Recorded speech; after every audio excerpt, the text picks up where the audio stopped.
Smart folks, the analyst said that the real value there was in this video ad serving platform.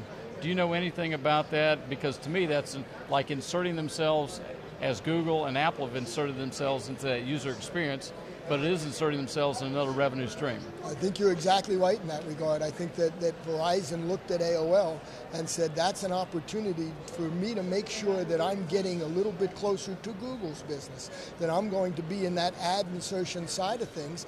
And if you look at Verizon, again, they don't have a lot of content, but they've instead said we're going to be in the ad insertion side, and I think that's a very good strategy. Time will tell whether AOL was the right play or whether they need something bigger or different, but certainly I think that's what they wanted in that. And as you say, the content plays, the Huffington Post and the other pieces of content, I believe are less important to Verizon. Now they may look at it and decide to keep it because those are very interesting assets. So if somebody else wants to own those assets, I think they're going to have to pay them a very fair price for those because I think they're great assets that came with the deal. But I think you're correct that the thing they really wanted was that ad. So I got a final question for you, particularly with your background on the sports side and entertainment. But if a friend of mine from Clear Channel said, you know, content is king, but distribution is queen, why wouldn't an AT&T or Verizon or T-Mobile bid for the rights, the rights to carry the Super Bowl or one of these big events? If they've got the distribution, why wouldn't they try to control that, insert themselves in that type of play? I think we should expect them to be a player, and you certainly see Verizon and AT&T and Sprint as well doing tremendous things in sports. Sprint has its NASCAR franchise. Yep. Verizon has very unique relationships with the NFL.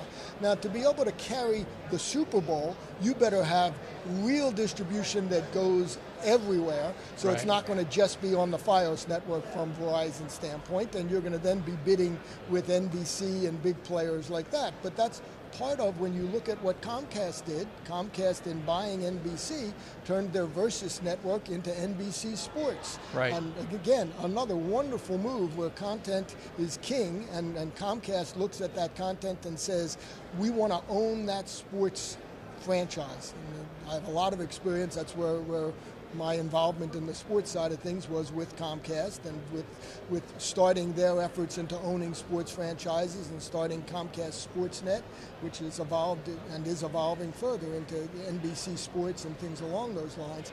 And I think those are tremendous moves for them. And I also think you've seen Verizon take it from the other side and say, how can I get exclusive content that you can only get on my network that gives you in-depth sports? And I think they're doing really good jobs in leveraging those pieces. Rich, thanks for joining us today. Thank you. It's been a lot of fun.